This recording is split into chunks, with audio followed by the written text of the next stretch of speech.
Joining me now, Sharon Waxman. Sharon is the founder and CEO of the Rap, and Dutch Merrick. He is a Propmaster and armorer. I appreciate both of you joining us. So, Sharon, Alec Baldwin, he's asking himself, how did a live bullet end up in that gun? Watch this, and we'll talk. I mean, as far as I'm concerned, someone put. The investigation's going to find out, but someone put a live bullet in a gun, a bullet that wasn't even supposed to be on the property. And this is the thing I hope that the sheriff's department doesn't give up on, that they follow this to the ends of the earth. Where did that bullet come from? Somebody brought live rounds, plural, onto the set of the film, and one of them ended up in that gun. And if the bullets didn't come on the property, we wouldn't be having this conversation. I mean, this is still, Sharon, under investigation, this fatal shooting, but this was a stunning interview. He didn't even know in the moment that he had shot Helena. He said he thought she had fainted. What stood out to you as you watched this? Well, that was the headline of the story that we just put out on the Wrap about this, which is that he thought that she'd had a heart attack or that she had been hit by something with a dummy bullet, wadding is the word he called it, and that he didn't realize, he said, for 45 minutes that she had been shot, was lying there. The notion of that is just crazy to me. But it also indicates to you just how remote the notion that a live bullet could have made it into a set is.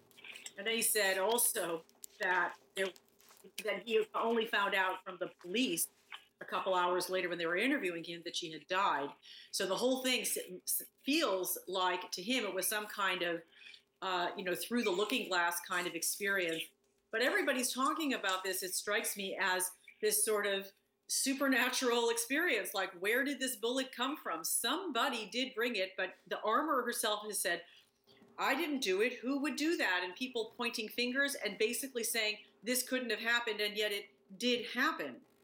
The one thing I'll point out, Don, is that, look, we reported very early on that people had taken the guns off the set during the day and gone shooting at cans in the desert, plinking, and brought the guns back.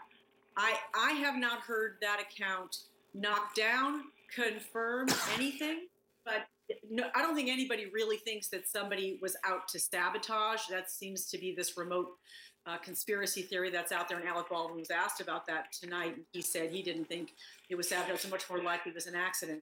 But it seems like this very sort of strange thing that everyone seems to agree was impossible to happen, and yet it happened. Dutch, you've been watching this. This is your expertise, your field. As you were watching that interview, what did you think? Talk to me. Well, first of all, this story just seems to get more and more bizarre as it unfolds. The layers are mind-boggling.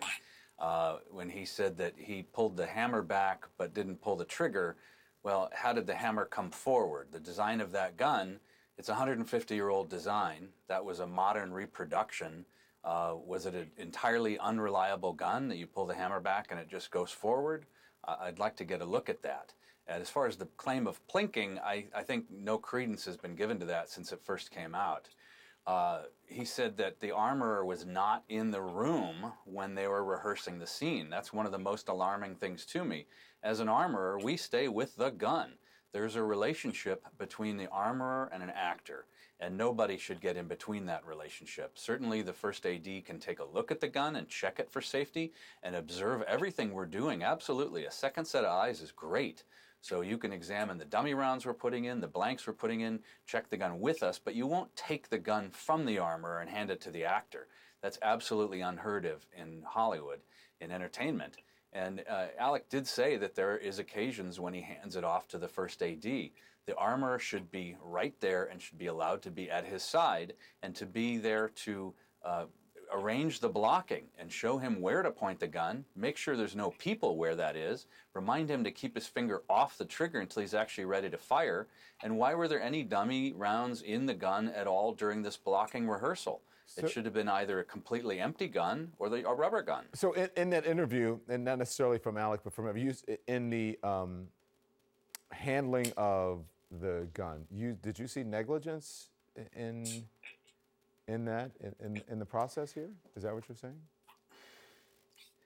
It's not for me to judge negligence or not negligence, but the standard practice in filmmaking is that the armorer has custody of the gun and the ammunition at all times. It goes in the from chain the of armorer custody to is the what I actor. meant. I couldn't think of the term, but in the chain of custody, did you see a problem with that?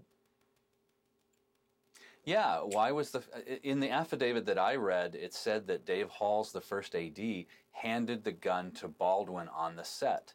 Why is that? Why was the first AD acting as the armorer for that moment? Why was the armorer reports in her affidavit she was not allowed on the set because of too many bodies.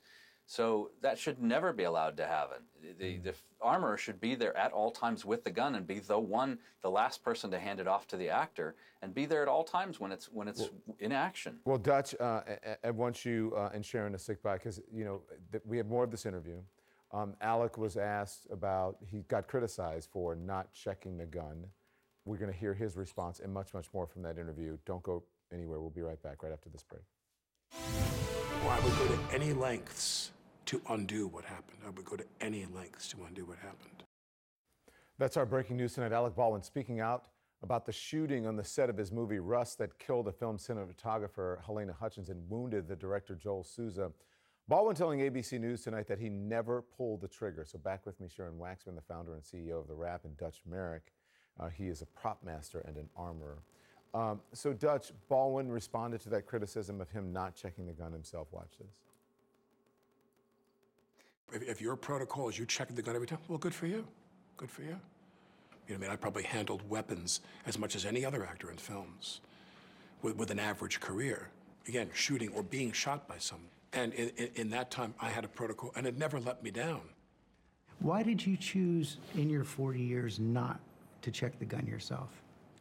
What I was taught by someone years ago was, as I said, if I took a gun and I popped a clip out of a gun or I manipulated the chamber of a gun, they would take the gun away from me and redo it. The prop person said, don't do that, when I was young. And they'd say, one thing you would need to understand is we don't want the actor to be the last line of defense against a catastrophic breach of safety with the gun. It sounds similar to what you were saying, Dutch, but does any of this make sense to you? Yeah, there are actors that are really sort of fastidious about checking a gun every single time, and then there are other actors that perhaps they stay so in the zone that they don't particularly check it, and they instill a trust in the armorer that they're working with. There's a relationship that we build, and just as a prop person providing food in a scene, the actor needs to know that they're not going to get food poisoning from that. They're going to trust the armorer that the gun is as they say it is, and the armorer has done the checks and double checks. So again, it's an actor's right to check it. Absolutely, they may check it all day long. And if they choose not to and they say, okay, give me the gun when it's ready, they take it and they go do the scene, that's perfectly acceptable in my understanding. Sharon, Alec Baldwin was also asked about cost cutting, if that was a factor. This is what he said. When people say cutting costs, I don't say this with any judgment or any cynicism. Spielberg wants to save money. Tom Cruise wants to save money. Everybody who makes movies has a responsibility not to be reckless and careless with the money that you're given. We know those are men who make movies that cost $205 million. And I'm making movies that cost $5 million or thereabouts. The question, though, is were costs being cut at the expense of safety and security? In my opinion, no, because I did not observe any safety or security issues at all in the time I was there. Look, he says costs weren't an issue there, but what do you think about that? Because we've seen media reports that crew members quit over safety concerns and COVID protocols prior to shooting, et cetera. I'm not sure if any of that has been confirmed or if that's true, but it's totally confirmed. It's totally confirmed. The people on the production, this guy Lane Looper, for example, who wrote a letter to the producers before they quit, the night before the shooting, talked about exactly these things. So what Alex said is that when he got wind of the complaints, he offered, or he was in the process of offering to give up some of his own salary so that the crew members could stay in nicer hotels or stay in hotels. Someone were sleeping in their cars apparently, to cover those costs. But he said he didn't know anything about safety issues, but that's just not the case, because there's in this letter they talk about, in addition to housing issues, they talk about safety issues, and that there were 2 instances in which guns went off and shouldn't have gone off, and then this happened. So, everyone who needs to take responsibility and who had jobs in this production, when they go on the record, they seem to say, no, everything was great. But that really just doesn't add up when you look at what was going on, and when you look at the emails, the texts, the documentation of people who were unhappy on the set. So it's possible there were some people on that set who were perfectly happy, but there certainly were people who raised concerns about safety and not just about the accommodations that the crew was having to live with. Dutch, listen, this is your business. You're in Los Angeles, you're in Hollywood. What has this done? I'm sure it's reverberated around the industry. What has happened since this accident? Well, it's shaken us. It's really shaken us to the core, because this is just an example of a really bad actor, not an actor in the acting sense, but someone that is doing something that's bad. And this production seemed to have cut every corner. Alec talks about being frugal with your money or trying to cut costs, but it's clear from the outset that this film didn't staff appropriately, didn't offer enough preparation time or enough training for the actors with the guns. They had an armorer doing 2 jobs, a brand new armorer at that, doing armoring and propping. So, and it's hard to say whether Alec knew of all the challenges on the set or if he was more of a producer in name. But this show is an outlier to what we do every day in Los Angeles and across the country and across the world, honestly. We make movies and we do it safely. We do tremendous car stunts where some car will careen out of control or fall off a building and it looks as though there's a person in the car, but we've done it safely. We've figured everything out how to do it safely, and firearms are no exception. We literally fire millions of rounds on the shows that I work on alone, and there are no injuries or deaths. We do this day in and day out, so this show is an anomaly. All the Westerns and all of the, people being, guns being fired in movies over the decades.